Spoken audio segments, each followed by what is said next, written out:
Hi, I'm Dr. Bernard Birnbaum. I've been on the board of health for Larimer County now for 7 years. I'm the associate residency director at Fort Collins Family Medicine Residency Program through UC Health and an assistant clinical professor at CU School of Medicine. Hello, I'm Tom Gonzalez. I serve as the public health director for Larimer County, and I've been in this role for almost 5 years now. There's a myriad of tasks that we deal with. So public health organizations have fiduciary or business responsibilities that we have to attend to. We look at public health county policy. We assist the director in making of the strategic plan. So that could be emergencies like COVID-19. That could be the community health improvement plan.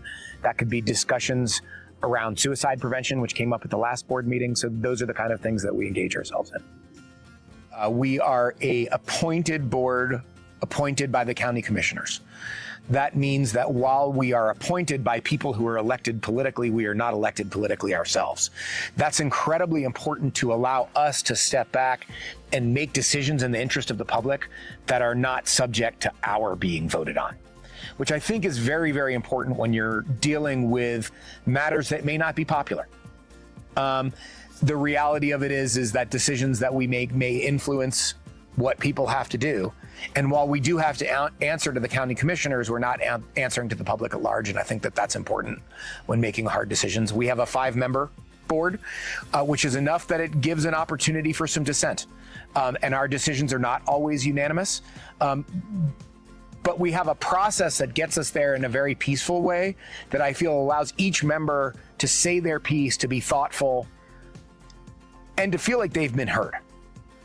And I would also add, with the structure of our board here in Larimer County, the 5-member board, they come from a variety of backgrounds. One, a business owner, former legislator. We do have a couple physicians practicing, a retired military physician. We also have someone that's worked in community organization and community health improvement plans, as well as someone from the state. So we get quite a different variety of backgrounds that really helps influence the conversation and promote the conversation when we're having those decisions and what our best outcome processes we want it to be.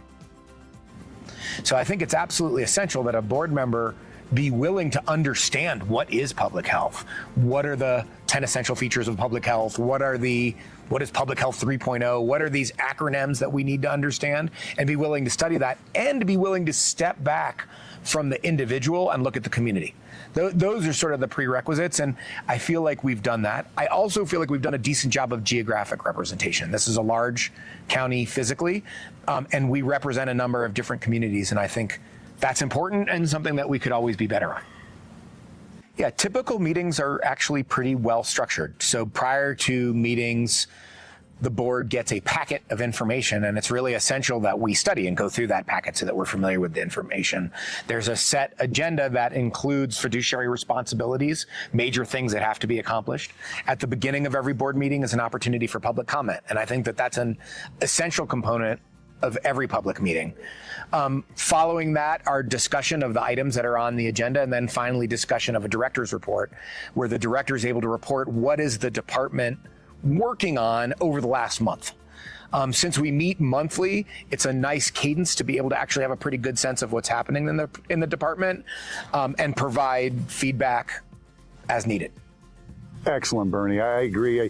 The informed part is certainly the responsibility of the public health director to make sure the board is informed, not just at the monthly meetings, but throughout whatever the situation is, if it was a pandemic or process with the community health improvement plan. And then always provide options. So the board has options that they can take in, deliberate, and make probably the best outcome that we're looking for. Advice that I'd give to a new board member includes a couple of things. Number one is study a little bit about what public health is. If you were not trained in public health, do not assume that you know what it is.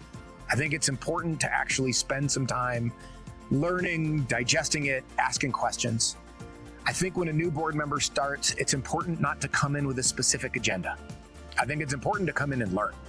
And as you learn, then you can develop your set of opinions. But the reality of it is that public health is a field, both academically and in practice, that takes time to understand. I've been working now in the public health space for 15 or 16 years, and I feel like I know this much. And I think being willing to listen and study rather than to push an agenda is an essential part of being a good steward of public health. There's challenges, but if you do that right and you bring the right people to the table and you hear all voices, the opportunities are endless, and that's where you can really improve public health.